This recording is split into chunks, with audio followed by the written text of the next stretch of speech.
Bismillahirrahmanirrahim. Assalamu alaikum students. Welcome to grade 2. This is your science class and the topic that we will be studying today is states of matter. Yesterday we learned that everything that has mass and takes up space is matter.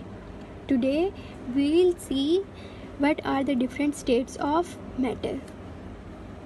State means different shapes or different types of matter. Matter की different types. Matter किन चीज़ों में matter को हम किन चीज़ों में divide करते हैं या किन चीज़ों में तकसीम कर सकते हैं. States of matter are the different forms that matter can take. These are the three states of matter: solid, liquid and gas. Matter को हम इन 3 स्टेट्स में डिवाइड करते हैं. नंबर 1 पे है solid, second liquid and third gas. आपने देखा है, हमने कल पढ़ा था कि टेबल है, हैट है, पेंसिल है, ये चीज़ें मैटर में आती हैं. मिल्क, सूप, जूस ये मैटर में आती हैं. और air, hot air balloon, steam, ये सब मैटर हैं. तो ये सब चीज़ें डिवाइड हुई हुई हैं ना. टेबल, हैट और पेंसिल ये सॉलिड हैं, इनको आप पकड़ सकते हैं, इनकी एक शेप होती है. जूस, सूप, इनकी कोई शेप नहीं होती, इनको आप जिस चीज़ में डालेंगे वो उस शेप का हो जाएगा. और स्टीम, एयर, इनकी तो बिल्कुल ही कोई शेप नहीं होती, इनको तो आप टच भी नहीं कर सकते, दूर से बस देख सकते हैं, ये एकदम एटमॉस्फेयर में फैल जाती हैं. गैस जो होती है, तो ये 3 स्टेट्स होती हैं मैटर की. इन 3 चीज़ों में हम मैटर को डिवाइड करते हैं. पार्टिकल्स ऑफ मैटर, ये भी सेम चीज़ है, आपने कंफ्यूज नहीं होना. स्टेट्स ऑफ मैटर और particles of matter. Particles are little pieces that makes up solid, liquid and gas. Particles जो हैं वो छोटे छोटे पीसेस होते हैं जो सॉलिड, लिक्विड और गैस को बनाते हैं. जिस तरह आप देख सकते हैं इसमें ये जो सर्कल्स हैं ये पार्टिकल्स हैं. सॉलिड में ये कैसे एक दूसरे के बिल्कुल करीब हैं, एक दूसरे से बिल्कुल पैक हुए हुए हैं, अटैच हुए हुए हैं, टाइटली पैक्ड हैं ये इसमें. लिक्विड में ये पार्टिकल्स दूर दूर हैं एक दूसरे से, और गैस में बिल्कुल ही दूर हैं, बहुत ही ज़्यादा दूर है. सॉलिड्स में ये पार्टिकल्स एक दूसरे के करीब होते हैं, इसी वजह से इनकी एक शेप होती है, इनकी एक फॉर्म होती है. लिक्विड्स में ये पार्टिकल थोड़े दूर होते हैं, इस वजह से ये इनकी कोई शेप नहीं होती, ये शेपलेस होते हैं. और गैस में ये पार्टिकल्स बहुत ही ज़्यादा दूर होते हैं, जिसकी वजह से गैस को आप एक उस चीज़ में कंट्रोल नहीं कर सकते, एक चीज़ में रख नहीं सकते, वो एकदम एटमॉस्फेयर में फैल जाती है. सॉलिड्स आर हार्ड और firm and have a shape. Solids जो हैं वो सख्त होते हैं और उनकी कोई शेप होती है. टॉयज़ हैं आपके, स्टोन्स हैं, पेंसिल, टेबल, चेयर, ये सब सॉलिड्स हैं, इनकी कोई शेप होती है. ठीक है. लिक्विड्स जो हैं, liquids are the matter that don't have a set shape and take on the shape of the container in which they are placed. Liquids की कोई शेप नहीं होती, ये किसी भी चीज़ में किसी भी शेप में आ सकते हैं. आप इनको बॉटल में डालेंगे तो ये बॉटल की शेप में होंगे, आप इन्हें ग्लास में डालेंगे तो ये ग्लास की शेप ले लेंगे, आप इन्हें बीकर में डालेंगे, जिस तरह ये डिफरेंट बीकर्स रखे हुए हैं, तो ये इनकी शेप में आ जाएंगे. जो लिक्विड्स होते हैं उनकी अपनी कोई शेप नहीं होती. बॉटल में आपने डाला वो बॉटल की शेप में चले गए, ग्लास में आपने डाला ग्लास की शेप हो गई, बीकर में आपने डाला जिस शेप का बीकर होगा लिक्विड्स भी उसी शेप के होंगे. जबकि सॉलिड्स ऐसा नहीं करते.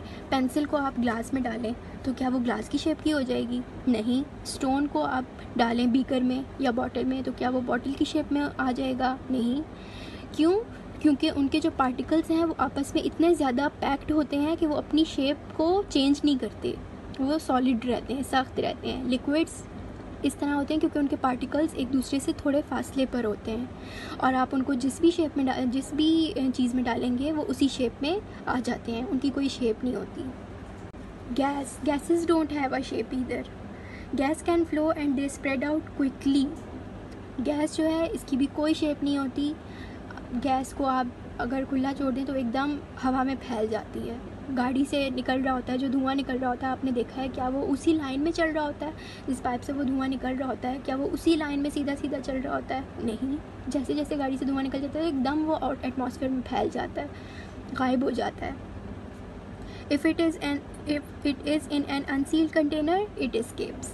अगर गैस को आपने किसी ऐसे कंटेनर में रखा हुआ है जिसका ढक्कन नहीं है तो वो उस कंटेनर में रहेगी ही नहीं, वो एकदम हवा में गुम हो जाएगी। ठीक है, आपने स्टोन डाला ग्लास में तो वो ग्लास में ही रहेगा जब तक आप उसको खुद निकाल नहीं लेते। लेकिन गैस एक ऐसी चीज़ है जिसको अगर आपने ग्लास में डाला, उसके ऊपर कैप रख दी, तो वो तब तक ग्लास में रहेगी जब तक उसके ऊपर ग्लास के ऊपर कैप रहेगी, जब तक उस ग्लास के ऊपर वो ढका रहेगा ग्लास, तब तक वो गैस उस ग्लास में रहेगी। लेकिन जैसे ही आप उस ग्लास में के ऊपर से वो कैप हटाएंगे तो वो फ़ौरन एटमॉस्फेयर में घुल जाएगी, एटमॉस्फेयर में फैल जाएगी और एकदम गायब हो जाएगी। क्यों? क्योंकि गैस के जो पार्टिकल्स होते हैं वो एक दूसरे से बहुत फासले पर होते हैं, बहुत दूर होते हैं।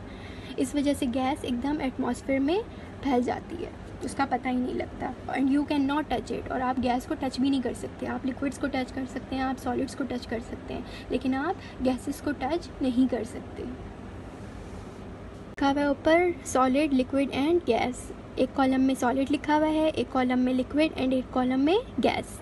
नीचे जो बॉक्स बना हुआ है उनमें नेम्स लिखे हुए हैं कुछ चीज़ों के, air, table, door, milk, smoke, water, river, steam, rock, Apple, juice, brick, tree, wind and rain. 15 names हैं ये। आपने एक रफ़ कॉपी लेनी है, उसके ऊपर साफ साफ काम करना है। सबसे पहले अपना नेम लिखना है, 2 लाइंस लगानी है, 3 कॉलम बनेंगे। फर्स्ट कॉलम में आपने लिखना है सॉलिड, सेकंड कॉलम में आपने लिखना है लिक्विड एंड थर्ड कॉलम में आपने लिखना है गैस। उसके बाद इस पेज के ऊपर से फर्स्ट 1 बाय 1 वर्ड्स देखने हैं और वो वर्ड जौन से कॉलम में फिट होता है उस वर्ड को उस कॉलम में लिखना है। फॉर एग्जांपल फर्स्ट वर्ड है एयर। एयर कौन से कॉलम में आता है? एयर सॉलिड है? नो। लिक्विड है? नो। गैस है? यस। तो एयर को आप गैस के कॉलम में लिखेंगे। टेबल, टेबल सॉलिड है, लिक्विड है या गैस है? टेबल को आप उसके कॉलम में लिखेंगे। इसी तरह 1 बाय 1 आप इन वर्ड्स को देखेंगे, जौन सा वर्ड जिस कॉलम में आएगा आप उस वर्ड को उस कॉलम में लिखेंगे। ये टोटल 15 वर्ड्स हैं और इन 15 वर्ड्स को आपने ऊपर लिखना है। उसके बाद इस पेज की पिक्चर आप क्लिक करेंगे और वो मुझे सेंड करेंगे। I hope you have learn today's topic. Tomorrow in our next lecture we will learn more about the states of matter. Until then, keep listening and keep watching and keep learning. Thank you.